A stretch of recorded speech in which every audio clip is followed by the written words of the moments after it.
Jesus. This is the day that the Lord has made.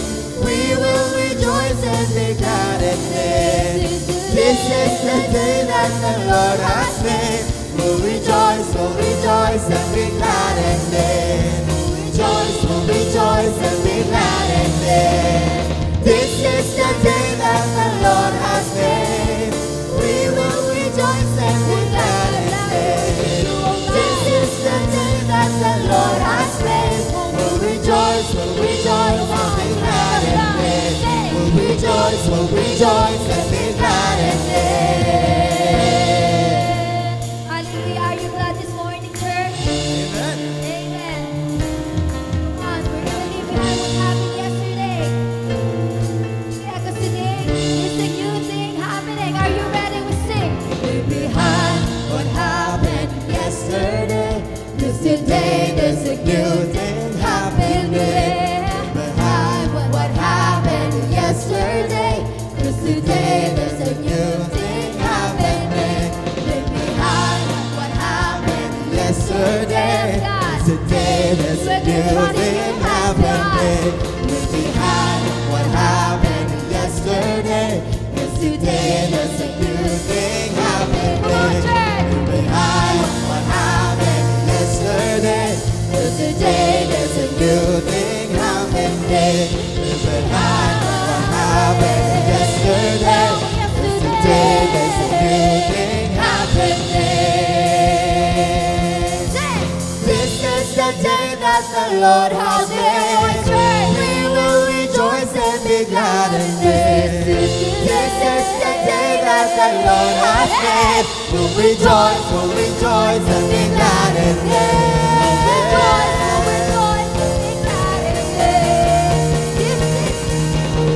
This is the day that the Lord has made. We will rejoice and be glad in it. This is the day that the Lord has made. We'll rejoice and be glad in it. We'll rejoice and be glad in it. This is the day that the Lord has made. We will rejoice and be glad in it. This is the day that the Lord has made. We'll rejoice and be glad in it. We'll rejoice and be glad in it. We'll rejoice and be glad in it. We'll rejoice and be glad in it.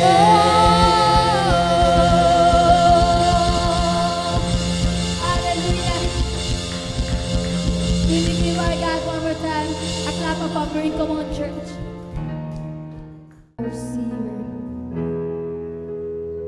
Come on, church. Let's continue to worship our precious God.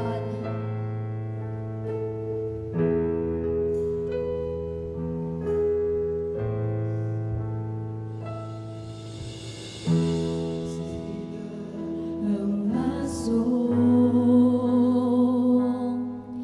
I confide in you through all my darkest moments. In you I find come on, make this a prayer. My comfort when I'm weak. Yes, I trust in you through storm and raging seas. 'Cause He's faithful, faithful. You're my God. Oh, I adore you.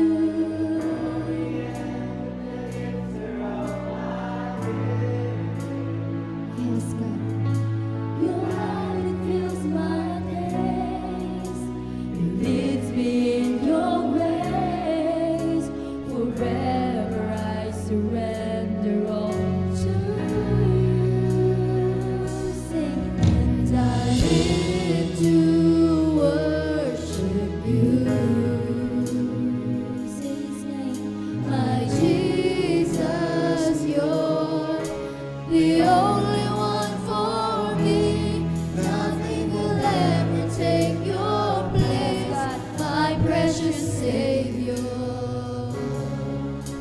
And who can stand between my Lord and me? Lord, I live to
you,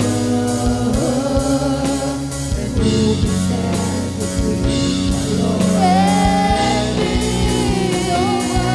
Lord, I live to honor you, the highest glory, and I long to bring my life and offering. Take me higher, draw me deeper. I give it all to be with you. I need you more than yesterday. I need you more. Come on, church, keep longing for God. More than words can say. I need you more than ever before. I need you, Lord. More than the air we breathe, God, we need you. We need you more. I need you more than yesterday. I need you more than words can say. I need you more than ever before. I need you, Lord. I need you, Lord. I need you more. I need you more than yesterday. I need you more than words can say. I need you more than ever before. I need you, Lord. I need you, Lord. Come on, church. Let's just sing this for the last time. Patuloy natin idulog ang puso natin sa Panginoon. Alam mo, kapatid, na siya lang ang kailangan mo sa buhay mo. Alam mo, kapatid, na siya lang ang pupuno sa lahat ng kulang sa buhay mo. And as we sing this song, ano ba yun? Ano yung dapat punuin ni Lord sa'yo? Ano ba yung kailangan mo? Alam mo, sasapat lang ang Panginoon. Come on, church, we sing this from our heart as a prayer. With a hunger and thirst, we sing, I need you more. We sing, I need you more. We sing, more than yesterday, I need you more. Yes, God. More than words can say, I need you more than ever before. I need you, Lord. I need you, Lord. Gonna give a hand for the Lord. A hand of praise to God. Ang title po ng aking message is Into All the World. Sabihin nyo nga po, into all the world. Sa lahat ng mundo. Literal na mundo. Okay? Mundo na may iba't ibang bansa. Pwede rin ito yung mundo na kinalalagyan mo na lagi mong pinagtatrabahuhan.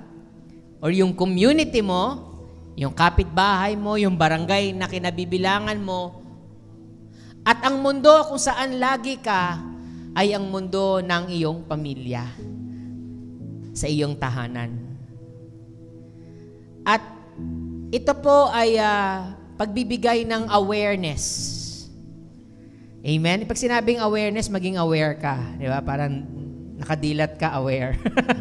Di ba? Tignan mo nga yung katabi mo kung aware ba o ano, awake ba o ano, natutulog. Okay, kailangan aware ka. It's all about missions. Sabihin nyo nga po, missions.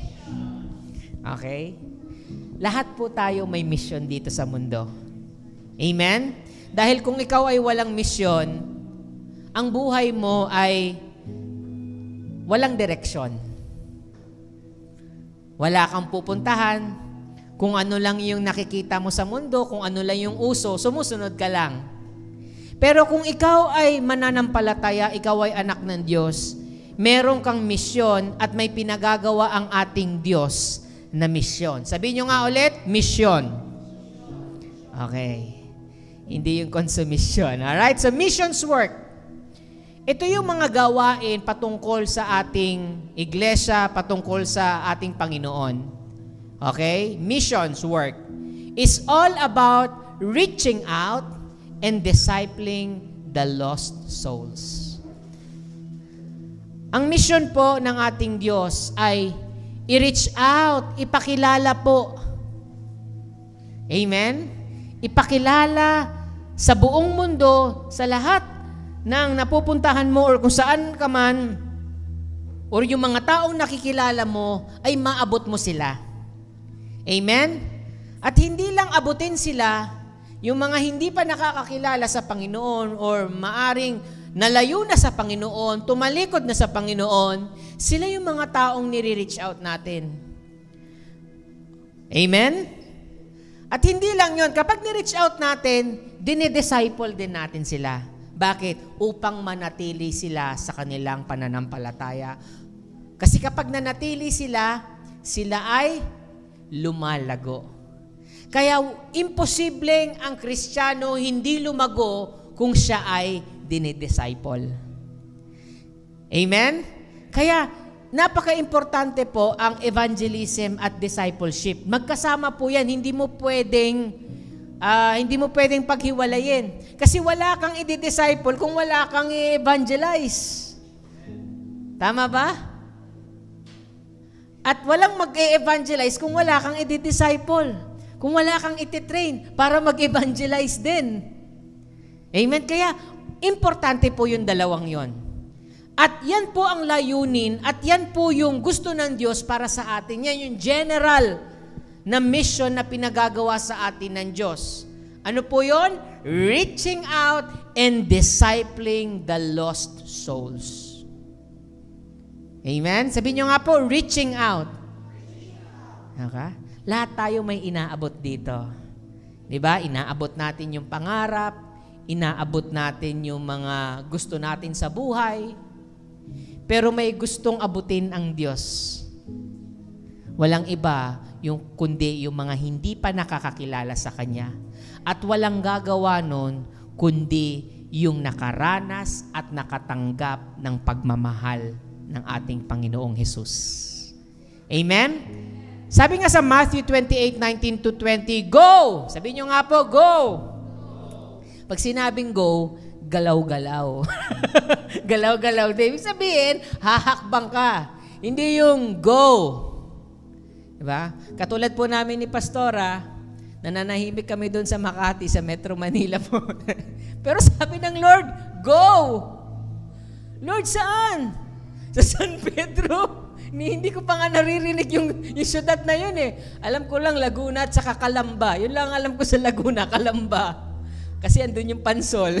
Yun lang yung sikat sa Laguna. Okay? Pero San Pedro na yun. Pero sabi ng Diyos, go. Hindi po madali ang go. Iiwan mo ang nakasanayan mo. Iiwan mo yung matagal mo ng mga nakasamang tao.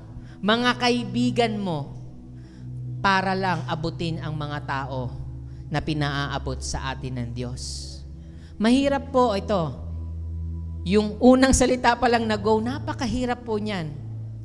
Lalong-lalo na sa Kristiyano na minsan parang nasa comfort zone na tayo. Hindi na yan. Kaya na yan ni Pastor. Siya naman yung nag-go eh. Pero lahat po tayo dapat go. Amen? Maaring hindi man sa ibang lugar, kundi dapat dito sa lugar natin, nag-go-go tayo.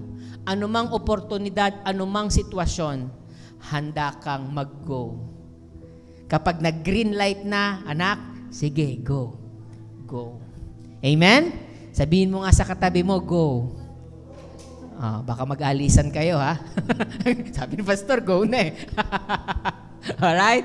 Go, therefore, and make disciples. Sabihin nyo nga po, make disciples. Sabihin, kailangan, pag mag-go ka, pupunta ka, ibabahagi mo yung salita ng Panginoon and make disciples. Ibig sabihin, mula sa'yo, kailangan may maproduce na disipulo. Ibig sabihin, merong katulad ko na mananampalataya na uusbong sa ginagawa ko. Amen? Kailangan may resulta po ang ginagawa natin. At ang realidad po is maraming mga tao ang makakapakinig ng magandang salita, magandang balita, pero hindi lahat po magre-respond. Pero kung sino yung nagre-respond, yun ang i-disciple mo. Amen? We are not people pleaser. Okay, we just please God. Kung ano yung sinabi ng Panginoon. Kasi ang Diyos din ang magpapadala ng mga tamang taong i-disciple mo. Amen? Amen? At minsan yung mga tao na yon, minsan hindi pa yan perfecto. Marami ka pang pasensya na ibibigay. At the same time, mag-grow ka kung paano mag-alaga, mag-grow din yung inaalagaan mo. Pareho lang kayong nag-grow. Amen? Kaya napakaganda po ng disenyo ng mission ng ating Diyos. Gusto niya ikaw ay mag-go, gusto niya ikaw ay mag-make disciples. Saan? Of all the nations. Sa lahat ng bansa. Amen? Sabihin, Pastor, pupunta po ako ng ibang bansa. Maari. Yung iba naman, hindi. Dito lang, pipirme lang. Okay? Pero ang nations na sinasabi po dito is yung demographics.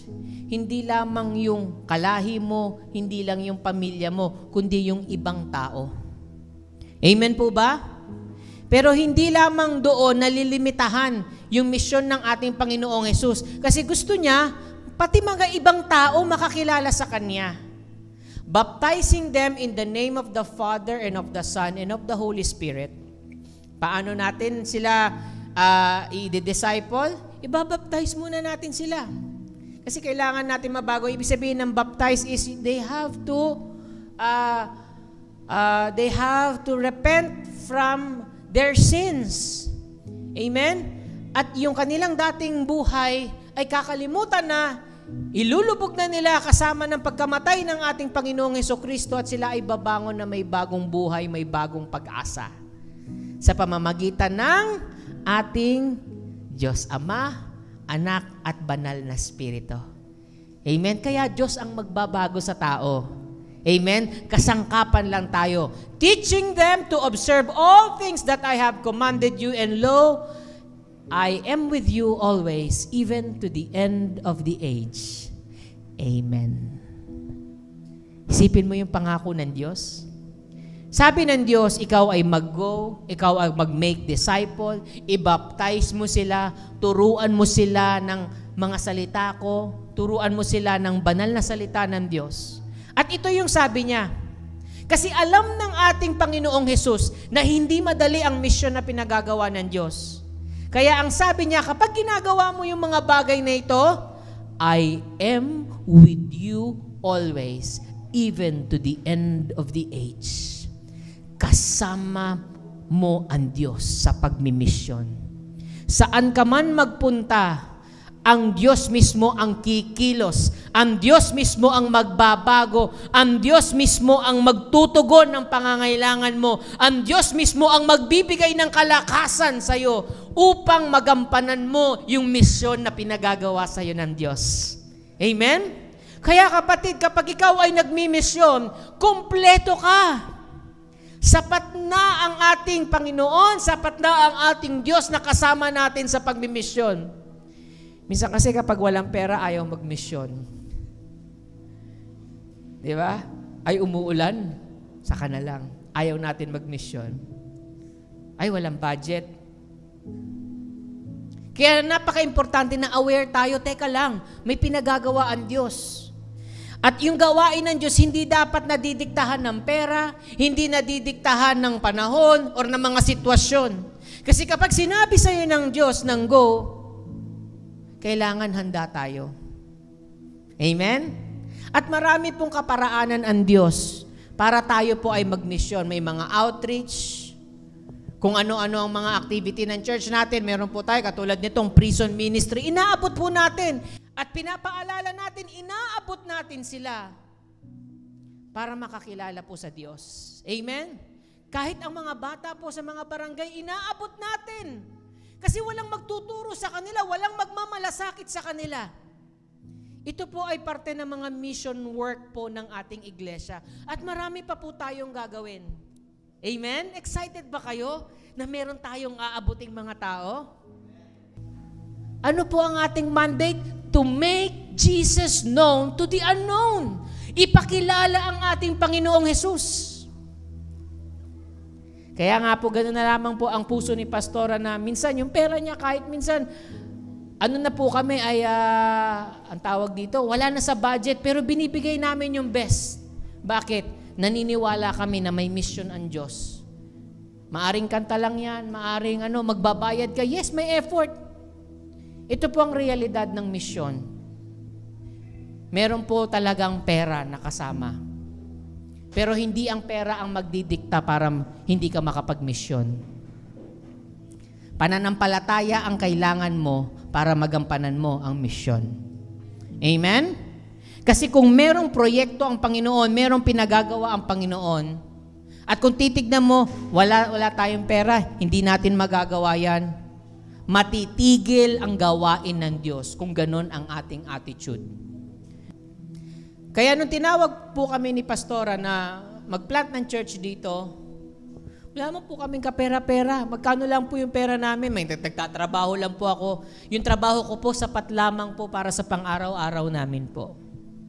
Pero yung mag-uumpisa kami lahat, ang hirap po. Yung babiyahe ka, siguro naalala nyo yung mga nag-umpisa dito, naalala nyo po kung paano po kami bumabiyahe sa terminal, palayo. Every Sunday po yun. Tapos meron din po kaming ginagawa din doon. Nakakapagod po yun physically. Nakakapagod po. And at the same time, napakadelikado po. Kasi hindi mo alam yung lugar. That time, wala pa kaming sasakyan. Pero nung sumunod kami sa Panginoon, unti-unti, hindi po naging madali. Kaya kailangan ng pananampalataya. Kailangan lumakad ka sa pananampalataya. Kasi kung titignan namin na wala tayong pera, wag na lang natin itong ituloy. Hindi po mangyayari ang mga bagay na ito. Amen? At marami pang gustong patunayan ang Diyos sa atin. May mga times na kami po ay magmi-mission, pupunta dito po. May mga times na wala po kaming makain na pananghalian. If you can remember that story na uuwi kami, gutom na yung mga anak namin, pero wala kaming kapera-pera. Pero pwede naming sabihin, itigil na yung pagbimisyon. Itigil na yon. Pero hindi. Kapag tinawag ka ng Diyos at may pinagagawa ang Diyos, ano yung inumpisahan ng Diyos sa buhay mo, ang Diyos ang tatapos, hindi ikaw. Amen? Walang ibang tatapos ng gawain ng Diyos kundi siya mismo. Dahil siya sa Kanya nanggaling. Yung proyekto na yun, yung gawain na yun. Tayo lamang po ay kasangkapan lamang. Amen? And the next po is, we are called to be a missionary church. Acts 13:47, for the Lord gave us this command when He said, I have made you a light to the Gentiles to bring salvation to the farthest corners of the earth. Amen? Tayo po ay tinawag ang iglesia, hindi lamang po dito lang. Hanggang sa dumating na lang, mag-rapture, hindi po. Tayo po ay a missionary church din po. Kasi kami nga, misyonaryo galing sa ibang lugar, nagpunta dito. Ganon din po ang gagawin namin sa inyo. Amen? Handa ba kayong pumunta sa ibang lugar? Alay, iba ayaw. Handa ba kayong mag-mission? Amen. Dapat amen. Inisip nyo kasi agad sa ibang bansa eh. Dito lang, magbi-mission. Kami nga dyan. Katabi lang, kapitbahay na syudad eh. Diba? Lilipat. Ang church po ay, ito po ay tahanan kung saan tayo po ay tinetrain. Sabihin nyo nga po, train. Lahat po tayo dito ay sinasanay. Para saan po yung pagsasanay? Para saan po yung preaching? Para saan po yung teaching? Para saan yung mga pagba-Bible study natin? Hindi lang yan para ikaw ay tumalino, ang dami mo nang alam, kilala mo ang Diyos.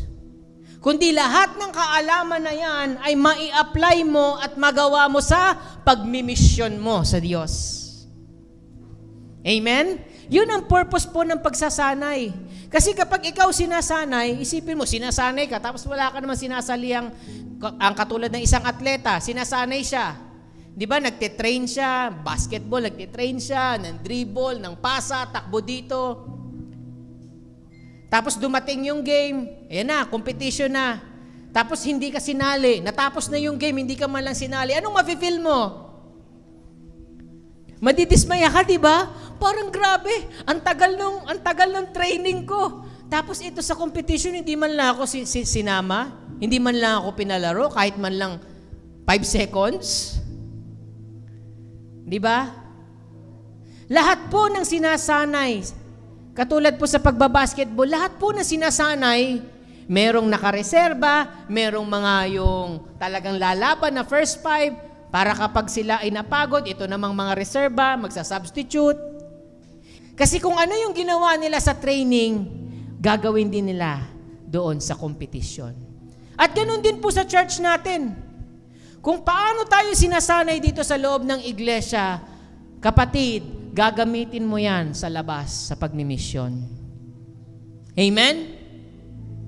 May mga bagay na inaalaw ng Lord, katulad ng sa prayer namin kahapon po, when Sister Wilma shared her story. Kasi po ang ating isang kapatiran po ay nasa sa ospital po, and we've been praying for her. And we are also helping her sa kanyang kalagayan po. At naniniwala po ako na ang Diyos po ay kumikilos sa kanilang buhay. At alam niyo po, ang mapunta sa ospital, hindi po biro dahil unang-una yung bill. Tama po ba? Minsan, may sakit ka na nga, pero mas lalo kang masasaktan sa bulsa mo. At yun ang parang mas nakaka-stress. Amen? Pero alam niyo po, kapag ikaw ay tinawag ng Diyos, at sa ang pamilya mo, mga mahal mo sa buhay ay nakakaranas ng mga ganitong sitwasyon, merong pinagagawa ang Diyos. Kaya nga, when Sister Wilma shared her story, pumupunta siya doon sa hospital kasi napakalayo po Quezon City. At yung pagbiyahe lang po talaga noon ay nakakapagod po talaga. Kahit nga po ako mag-drive, nakakapagod po, tapos babalik. How much more na pagpasahero ka, na natatagtag ka sa daan. Pero alam niyo po, sabi nga niya, during her, minsan napapagod siya, naiinis siya dahil sa sobrang pagod, sa pag-aasikaso sa kanyang kapatid dun sa ospital. Pero alam niyo po, meron po siyang na-meet na isang babae po na nangangailangan ng tulong at nangangailangan ng kanyang panalangin. Amen? Minsan inaalaw ng Lord yung mga bagay, yung mga sitwasyon sa buhay mo. Kasi meron kang misyon na gagawin. Dahil meron ng nakalaan na sitwasyon, may divine appointment kung saan inalaw ng Diyos na i-connect yung tao na yun sa'yo para ma-ministeran mo. Amen? Kaya sa hospital po, isa po sa magandang mission field po yun para po tayo ay panalangin, makapag-minister. Amen po ba? Amen? Kaya nga po, kapag tayo po ay nasa isang sitwasyon katulad po ng hospital, yun po ay kaparaanan ng Diyos para ikaw ay tumulong. Hindi naman bibigyan mo ng pera yung mga tao doon para may pambayad ng bills nila. Pero yung panalangin lang, yung encouragement, malaking tulong na po yun. Kasi sabi nga ni Sister Wilma kahapon, Pastor, cancer patient po yung kanyang asawa. Kaya alam mo yon, hindi mo alam, maaring hindi ka nakaranas ng cancer, sa pamilya mo wala nagka-cancer, pero hindi mo alam yung nararamdaman ng tao na yon, kung ano, yung pakiramdam na may ganoong problema. Amen? Pero but because you are there, you are able to extend the hand of God. You are able to extend the love of God to that person. At yun po yung pagmimission po. Marami pong kaparaanan. Amen? Kaya lagi po tayo dapat handa saan man tayo naroon. Na Lord, sino yung taong ipapadala mo? Or maaring ito ang tanong mo, Lord, saan mo ako gustong ipadala? Yun ang mahirap na tanong eh. Kasi kapag pinakita sa iyo yung lugar, yung tao na kung papupuntahin ka, minsan ayaw natin. Saka na lang, Lord, ayoko. Amen? Pero dapat, ang pagmimisyon po, ito po ay bunga ng malalim na relasyon mo sa Diyos. Kasi kung ang Diyos mo ang Panginoon, ano man ang kanyang sasabihin, and when God says, go, therefore, and make disciples, you should be able to go, step forward, and minister sa mga tao. Amen? Next po is, ano ba yung components po ng mission? Ano yung kanilang kailangan po? May dalawa po. Number 1, the missionary. Pangalawa, yung mission field. Pag sinabing missionary, ito yung mga taong may misyon. Amen? Ito yung taong tinawag ng Diyos para magmisyon. Ito yung mga tinawag ng Diyos na, anak, go. At walang ibang sasabihan ang Diyos kundi yung mga believers. Hindi niya naman niya sasabihin yung mga unbelievers, go. Hindi po. Kakausapin niya tayo mismo nakakakilala sa Kanya.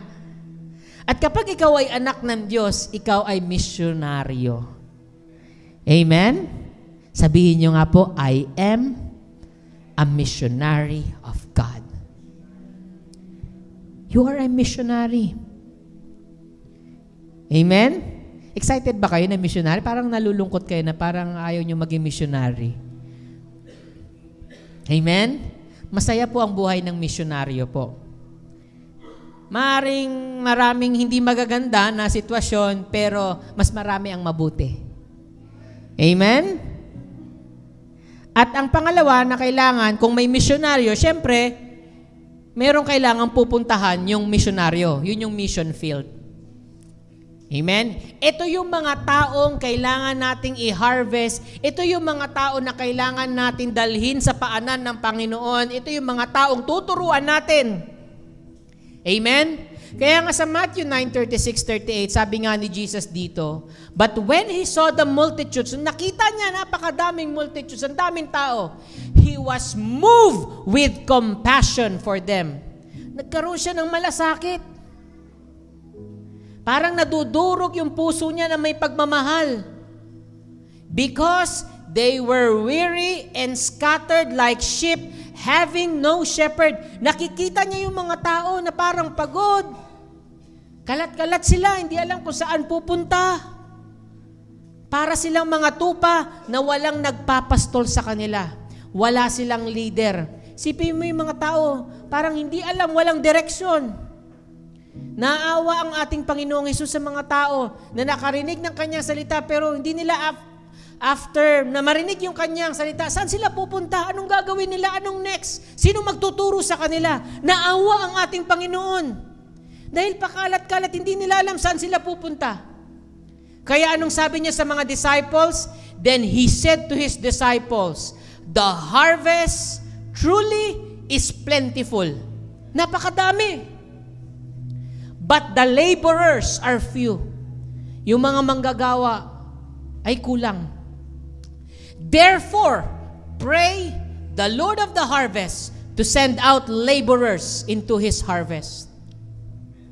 Nakita niyo po yung harvest? Yun po yung mission field.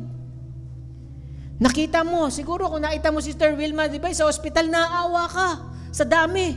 Pero hindi mo kaya. Di ba? Pero sabi mo lang, isa lang. Di ba? Isa lang na kaluluwa, sapat na.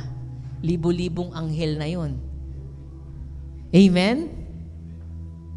Kaya nga, sa dami po ng tao na dapat nating abutin, kulang ang manggagawa.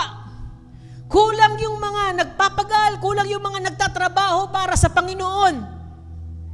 Lahat po tayo tinawag dito, hindi lamang kumanta, tumugtog, mag-ayos ng upuan, maglinis. I-welcome sila, welcome sister, welcome ba? Hindi lang po yun. Kailangan po natin abutin sila. Amen? Abutin po natin yung mga taong nasa paligid po natin. Amen? Kaya dapat sa pagmimisyon po, handa po tayo. Amen? Handa mo ang sarili mo dahil tinawag ka ng Diyos. Amen? And then next po is, tingnan po natin sa dalawang verse na ito, yung churches sa Macedonia, kung paano sila nakipag-partner sa misyonaryong si Apostol Pablo. Kasi hindi po mangyayari yung misyon ni Apostol Pablo, yung second missionary work niya, journey niya, kung walang mga taong, mga missionary din na sumusuporta sa kanya. Amen? Kasi ang pagmimisyon po, ito po ay assignment ng church at ng leaders ng church. Tulong-tulong po. Hindi magagawa ni Apostol Pablo na ibahagi ang mabuting balita at mag-pioneer ng church kung walang sumusuporta sa kanya. Amen? Kaya kailangan po, tayo po ay maging aware. O nga pala, may pinagagawa ang Diyos. O nga pala, kailangan suportahan natin yung gawain na ito. Amen? Kaya basahin po natin sa 2 Corinthians at maging mamaya po sa Philippians din po. Pero unahin po natin to. 2 Corinthians 8:1-5. Ngayon mga kapatid, sumusulat si Pablo. Okay? Nais kong malaman ninyo ang ginawa ng mga iglesia sa Macedonia. Dahil sa biyaya ng Diyos sa kanila, kahit na dumaranas sila ng maraming pagsubok, masayang masaya pa rin sila. Kaya mo ba yung kapatid? Dumaranas ka ng pagsubok pero masaya? Masaya ka pa rin? Meron bang ganun, pastor? Bihira lang po yun. Di ba? Ang dami mo na nga problema pero masaya ka pa rin. Siguro sasabihin sa'yo ng ibang tao, loko-loko to, no? Ang dami na nga niyang problema. Nakangiti pa. Amen? Sino dito dumaranas ng maraming pagsubok? Aba, yung iba konting pagsubok, Lord, dagdagan. Ayaw nila magtaas, dagdagan mo, Lord, para maging masaya sila. Alam niyo pag gusto ng Lord sa atin, masaya tayo. Amen? Kaya kung hindi ka masaya, kapatid, dadamihan ng Lord yung pagsubok mo. Para sa sobrang dami, hindi mo alam ang gagawin mo, kundi sumaya ka na lang. Amen? Ito yung klaseng karakter ng mga Macedonian churches. Masaya sila. Dumaranas ng maraming pagsubok. Kaya nga, naging lubos silang mapagbigay. Yung pagiging masaya nila, hindi lang emosyon na masaya sila. They put it into action. Lubos silang mapagbigay.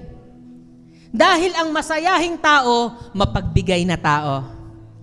Alam niyo ba yon?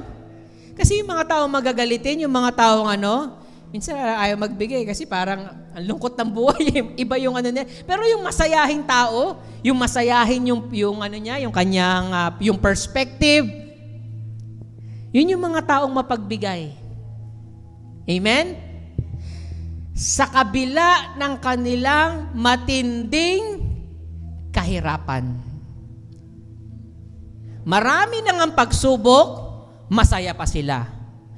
Lubos pa silang nakakapagbigay kahit may matinding kahirapan. Paano yun? Ang tindi na nga ng kahirapan, pero napaka-generous pa nila magbigay? Bakit ganun? Alam niyo po, yung Macedonia, i-forward mo lang ng konti sa may mapa. Sige pa. Ito para kung dito sa bandang Macedonia ay may mga pag-ulan-ulan. Okay? Ito po yung Macedonia, sa Greece po yan. Okay? Nakikita nyo po yung sa taas, yung Philippi. Okay? Hindi po yan Philippines sa Philippi. Thessalonica, Berea. Yan yung mga churches na inano ni Paul. Yung time na po yan, yung parte na yan, at yung ibang ano po, kahit yung sa baba po, sinakop po yan ng mga Roman Empire. At alam niyo naman nung panahon ng Roman Empire, lahat sinasakop nila. At pag nanakop din sila, para silang mga Kastila na sumakop din sa Pilipinas. Sila yung naghari-harian at minsan inaabuso at kinukuha yung mga pag-aari nila. Ganon din po ang naranasan ng Macedonian churches, mga tiga Macedonia. They were being abused, yung kanilang mga ari-arian, kinuha. Kasi ganon ang mga mananakop. Sila po ay nasa sitwasyon ng matinding kahirapan. Pero dahil sa magandang balita na narinig nila na ibinahagi ni Apostol Pablo, nakita nila yung kahalagahan na kahit sa matinding kahirapan, merong pag-asa, merong salita ng Diyos na pwede nilang panghawakan. Kaya naman, sinuportahan nila si Apostol Pablo na ituloy mo yung pagmimisyon na yan. Gawin mo. Marami ka pang mapupuntahan ng mga tao at lugar at ibalita mo. At marami sa kanila ay katulad din namin na sa Macedonia na nakakaranas ng hindi magaganda. Pero merong kaming pag-asa. Amen? Kaya kung dumadaan ka sa maraming pagsubok, kapatid, tandaan mo, may pag-asa sa Diyos. At yung pag-asa na yon ay nagmula yun sa salita niya. Amen? At yung salita ng Diyos ay nagmula yan sa isang misyonaryo na nagbahagi para sa iyo. Amen? Kasi hindi mo maririnig ang pag-asa, hindi mo maririnig ang salita ng Diyos kung walang magsasalita, kung walang lalakad at walang pupunta sa iyo at sasabihin may pag-asa sa Diyos. Amen? Kaya po napakatindi po ng kanilang dinaranas po. Yan po yun, yung mga Philippian Church, Thessalonians, Berean, sila po yan. Pero sabi doon kanina sa 2 Corinthians, balik po tayo sa 2 Corinthians, sila po ay dumaranas ng matinding pagsubok. At nasa history po yan, pag-aralan nyo po yung world history. Amen? At makapagpapatotoo ako sa inyo na kusang loob silang nagbigay at higit pa nga sa kanilang makakaya. Isipin mo yon, higit pa. Sapagkat sila na mismo ang paulit-ulit na nakiusap sa amin na bigyan sila ng pagkakataong makatulong sa mahihirap na mga mananampalataya. At higit pa nga sa aming inaasahan ang kanilang ginawa dahil una sa lahat, inialay nila ang kanilang mga sarili sa Panginoon at sa amin ayon sa kalooban ng Diyos. Kapatid, magagawa mo lang ito kung may tunay kang relasyon sa Diyos. Yung sarili mong inalay mo para sa Diyos, na hindi na ikaw ang may-ari ng buhay mo, kundi ang Diyos. Kasi kapag ang Diyos ang Panginoon mo, ang masusunod, kaya mong gawin ang lahat. Kahit sa matinding pagsubok, magiging masaya ka. Bakit? May relasyon ka sa Diyos. Kaya mong makapagbigay ng lubos-lubos sa matinding kahirapan. Bakit? Ang kayamanan mo ay ang Diyos. Amen? Kaya naman, alam nila yung halaga kung bakit, Pablo, please, gusto namin magbigay. Di ba?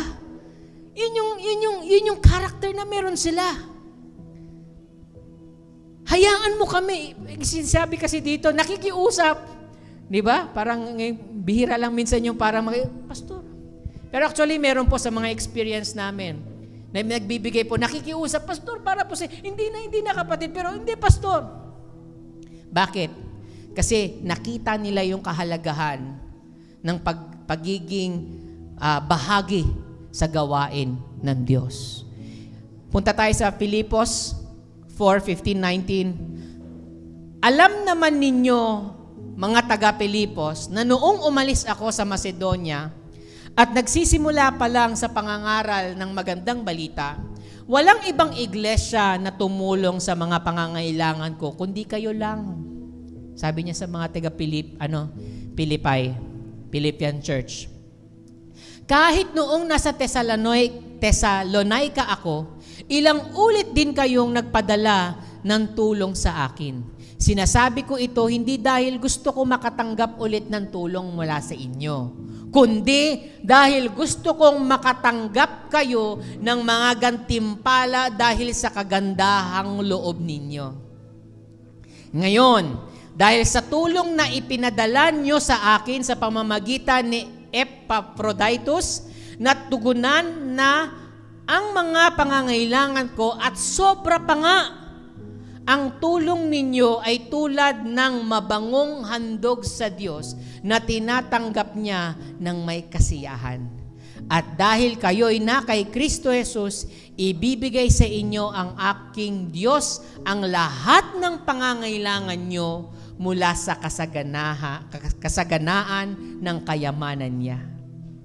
Amen? Pinagmamalaki ni Paul ang Philippian Church. Diba? Iba kayo, grabe kayo. Ini-encourage niya. Binubus niya, nililift up niya, ibang klase kayo. Magsuporta. Hindi dahil binobola niya. Sabi niya, hindi dahil gusto kong makatanggap uli. Hindi yun ang rason ni Pablo kung bakit niya sinusulatan at ini-encourage at pinaghihayabang niya na kayo ay ganito kayo, iba kayo.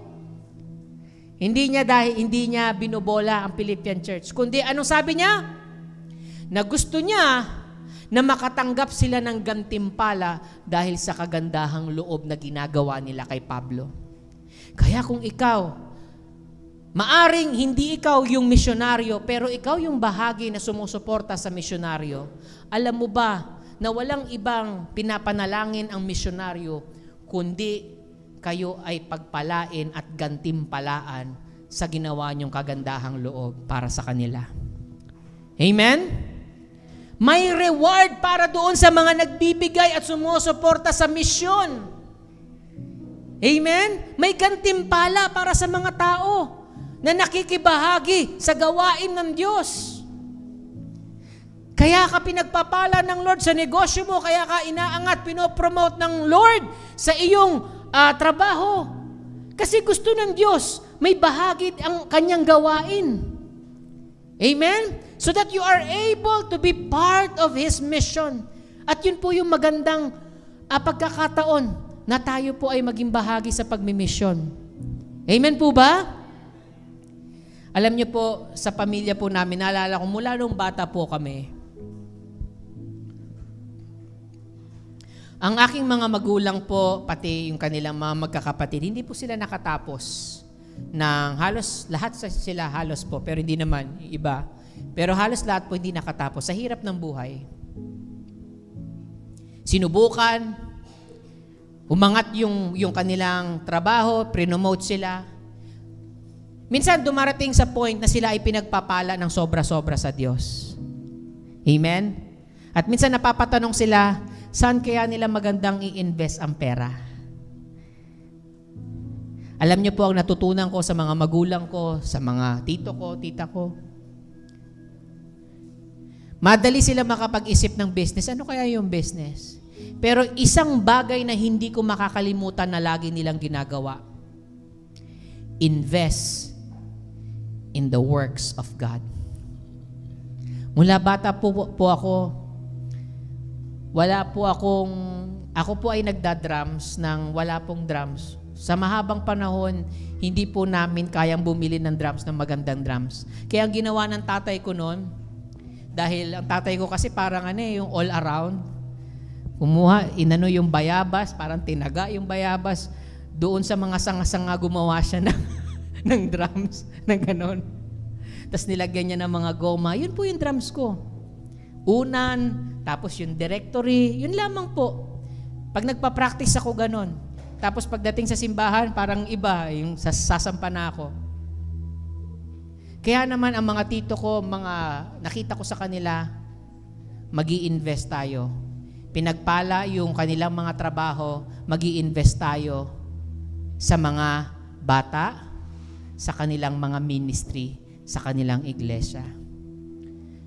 At doon ko po natutunan, bakit sila ganito? Lagi mag-i-invest. At lagi pong sinasabi ng tatay ko, kailanman hindi ka lugi kapag ini-invest mo ang pera mo sa misyon.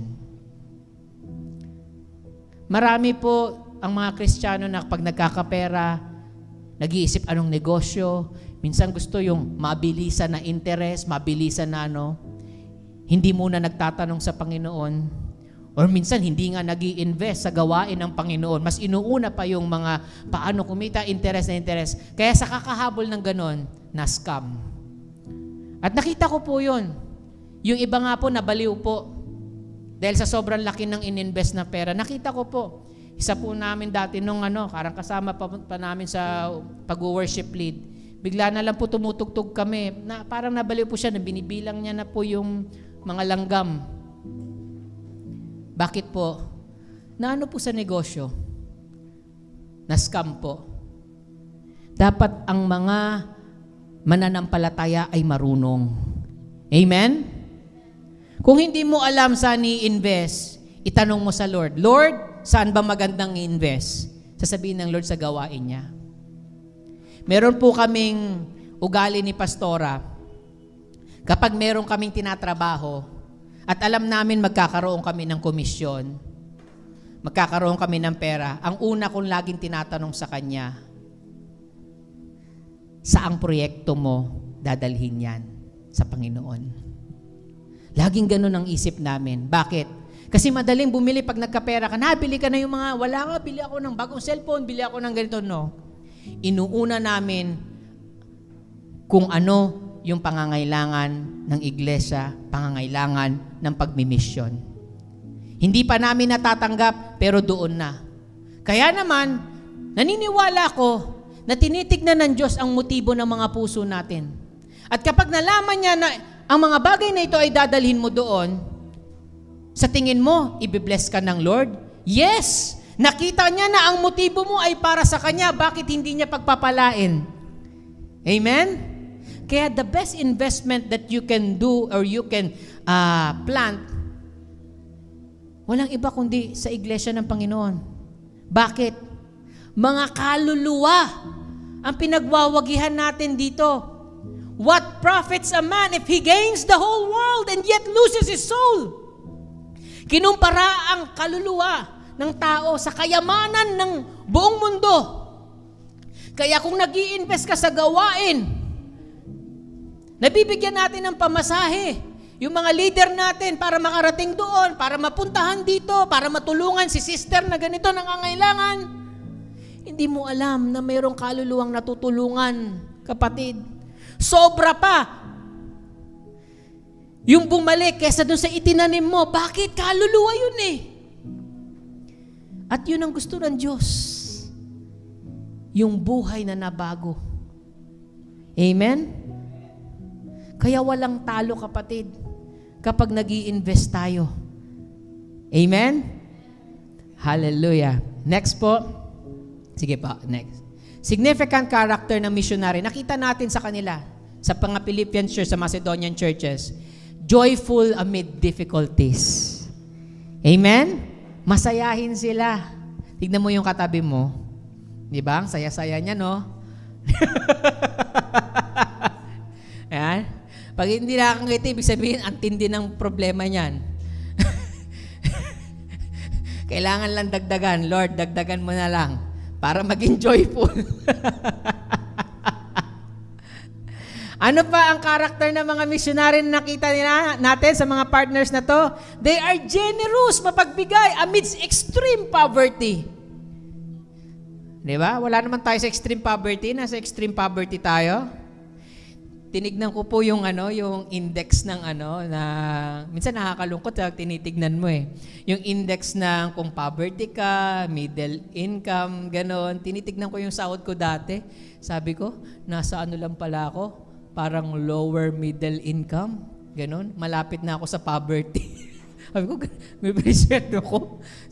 Sabi ko, how much more na ngayon na pastor ako? Sabi ko, mas matindi pa ako dito sa sa extreme poverty. Sabi, tinitignan ko, Lord, ganito ba ako? Sabi ko, yung sa survey, diba, pag 10,000 pababa ang sinasahod mo, medyo parang poverty level na po yung ganun. Nakalagay po dun 8,000 pababa. Tapos matatawag ka lang na rich kapag ang sweldo mo in a monthly is 240,000. Amen? Sino gustong ganon? Ayaw nyo, ilan lang ha? Dalawa lang narinig ko na ganon. Ayaw nyo nun? Rich? Maaring sa inyo, you claim it. Kapag claim nyo, mangyayari yun po yun sa inyo. Amen? Pero hindi yung survey ang magsasabi kung ikaw ay mayaman or ikaw ay mahirap. Amen? Dahil kung ikaw ay nasa Diyos, tiyak ang kayamanan mo sa Kanya. Amen? Kaya, mas maigi na, yung mayaman ka sa Diyos, mayaman ka rin dito. Amen? Para marami tayong magawa, masuportahan ng mga missionary work. Amen? Kasi hindi po biro ang buhay ng mga misyonaryo. Di ba? Buti nga ako nakakapagdamit pa ako ng maayos di ba? Kaya nga every time na may pumupunta dito sa church natin, ng mga pastor, mga missionary po yun. I always honor them. I want to give them the best. Hindi ko tinitignan yung nila. Basta alam ko na misyonaryo, nagbabahagi ng salita ng Panginoon. Kasi hindi ko alam kung saan pa nanggaling yung mga yan. Naging kaibigan ko, nakilala ko. I always give them and honor them the best. Bakit? Sabi nga sa Isaiah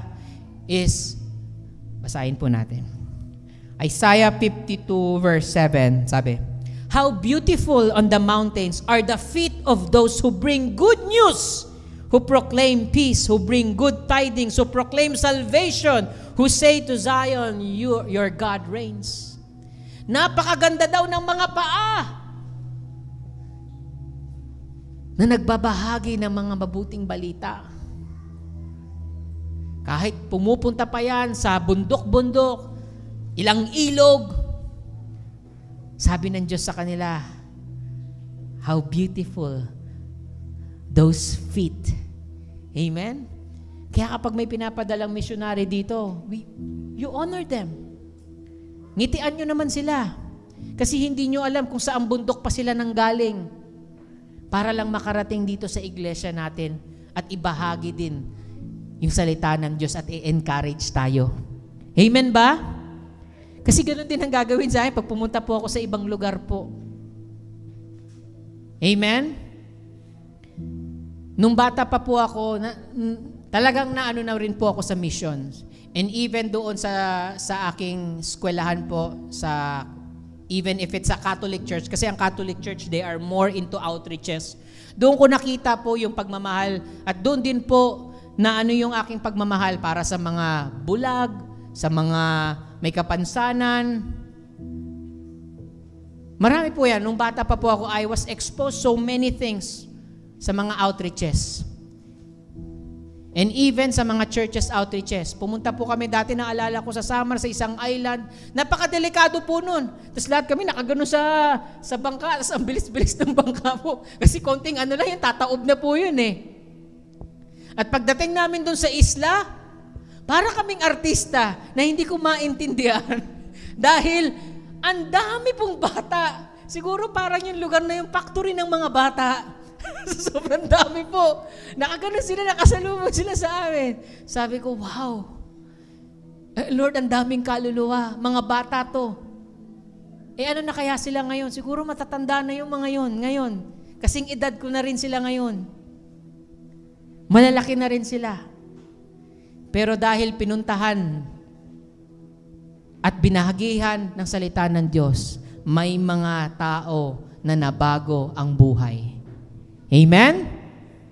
Kaya naman, kailangan, we are also committed partners of God's work. Kailangan committed din tayo. Kaya nga katulad nitong kaninang binasa natin, sabi nila kay Pablo, Pablo, pakiusap. bigyan mo kami ng pagkakataong magbigay sa'yo. May commitment sila. Kahit sa matinding kahirapan, kahit marami silang pagsubok, hindi nila kinakalimutan ang gawain ng Diyos. Amen? Kaya naman ano yung naging outcome nito? They become recipient of godly rewards.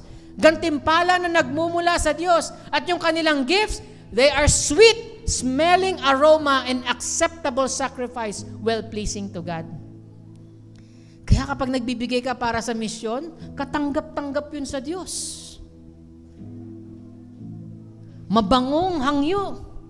Amen? And their needs are supplied in Christ's riches. Lahat ng maaring nasa matinding kahirapan sila, pero yung mga pangangailangan nila araw-araw na ibibigay ng ating Panginoong Hesus.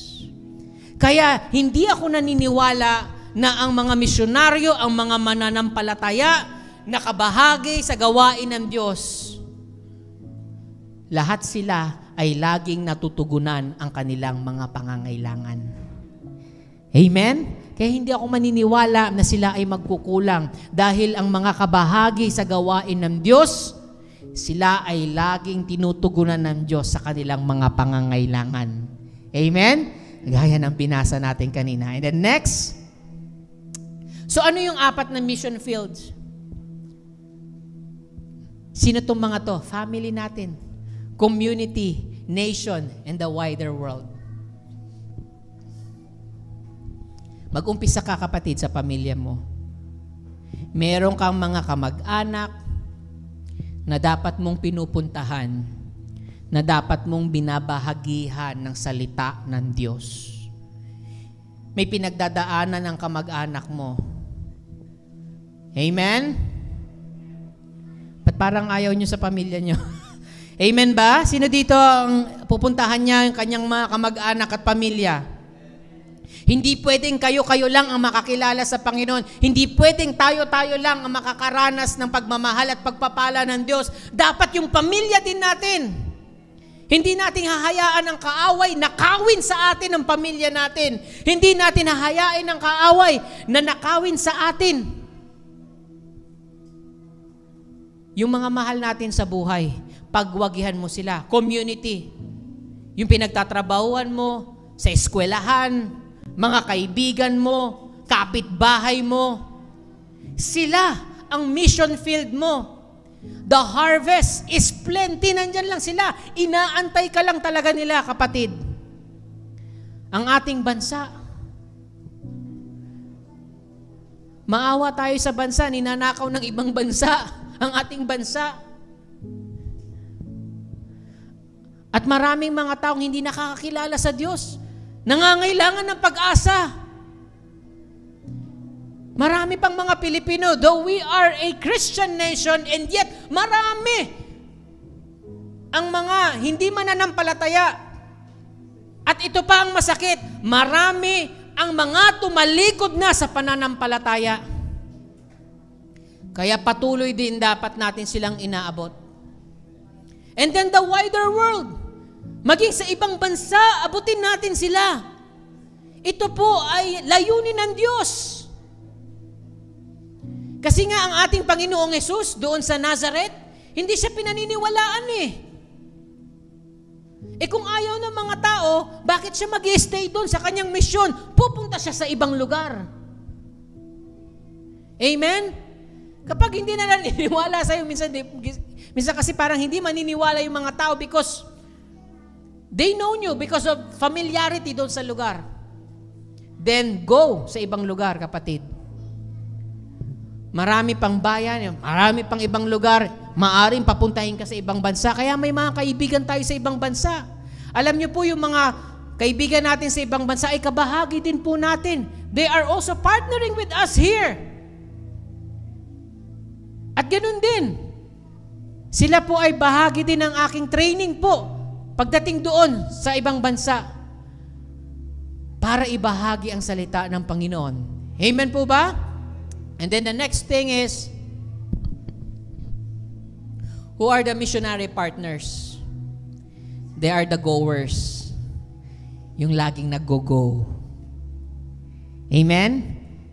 Sino dito gusto yung siya yung nandoon, maglalakad? Ayaw nyo? Kung ayaw nyo, ibig sabihin, dito kayo sa give and pray. Kayo yung magbibigay.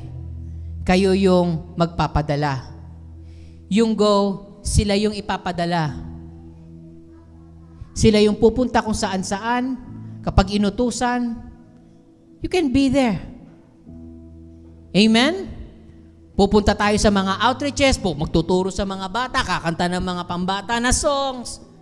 Pupunta sa ibang lugar, makikipag-usap sa Chinese, kausapin na yung China, Amin, West Philippine Sea, di ba? Kakausapin natin, di ba? Jesus loves you. Di ba? Ganun po, tayo yung mag-go. Pero itong mga mag-go, kailangan, meron din silang dala-dala kahit papaano. Dahil hindi po biro, yes, libre ang magandang balita, pero yung pupuntahan mo, hindi libre. Amen? Kaya kailangan merong magbibigay, magpapadala at mananalangin. So, sino dito ang gustong yung parte siya ng go? So, yung iba, give and pray. Amen? Yung iba, wala. Talagang ayaw makipag-partner sa Lord? Dalawa lang yan, mga kapatid, mamili kayo. Ano kayong sa bahagi? Are you the goer or are you the giver? The prayer warrior na mag-i-intercede? Amen? Yan po yan, dalawa po. You go or you give and pray. Maging kabahagi ka. Amen? And then the last one is, as I conclude, Acts 1:8. But you shall receive the power when the Holy Spirit has come upon you, and you shall be witnesses to me in Jerusalem, in Samaria, and to the end of the earth. Sabi ng ating Panginoong Jesus, ikaw na pinag-go ng Lord, pinapupunta at maging kabahagi ng gawain ng Panginoon, sabi niya, makakatanggap ka ng kapangyarihan na nagmumula sa banal na Espiritu, at ikaw ay magiging testigo ko sa Jerusalem, sa Judea, sa Samaria, at sa iba't ibang sulok ng mundo. You will testify about Jesus Christ. Amen? You will tell the world about Jesus Christ. You will tell the world that there is hope in Jesus Christ. Amen? Kailangan po tayo ay bahagi nitong pagmimisyon. Kaya, ang pakiusap ko sa inyo mga kapatid, makinig po, pakiusap ko sa inyo, get involved in missions works because it is the heartbeat of God. Ito po yung tinitibok-tibok ng puso ng ating Diyos. Sabi niya kay Abraham in Genesis 12:3, I will bless you in your family, and all the families of the earth will be blessed through you. Pinagpala ka ng Diyos para hindi lang maging masaya ang buhay mo, hindi para magalak ka sa kanyang paglilingkod. Pinagpala ka ng Diyos upang maging pagpapala ka sa mundo mo. Walang saysay ang pagpapala mo kung nandiyan lang para sa'yo lang. Ang pagpapala ay nagmumula sa Diyos at gusto ng Diyos maging bahagi yan sa gawain niya. Amen? At walang lugi kapag ikaw ay nagbabahagi, kabahagi. Amen? Sa misyon ng ating Panginoon. You are all missionaries. Whether you are the one who will go, or the giver, or the prayer warriors na mag-i-intercede. Amen? Our church is a missionary church. Some of you, actually matagal ko nang sinabi sa kanila, you will be in other nations. Ang iba sa inyo, pupunta ng ibang bansa. Maari magtatrabaho kayo doon, pero hindi yan ang pinakalayunin mo. Ang pinakalayunin mo, ipakilala ang ating Panginoong Jesus at magkaroon ng pag-asa sa bansa na yon. Amen ba? You are carriers of the hope, carriers of the good news. Amen? Because we are all missionary. Amen?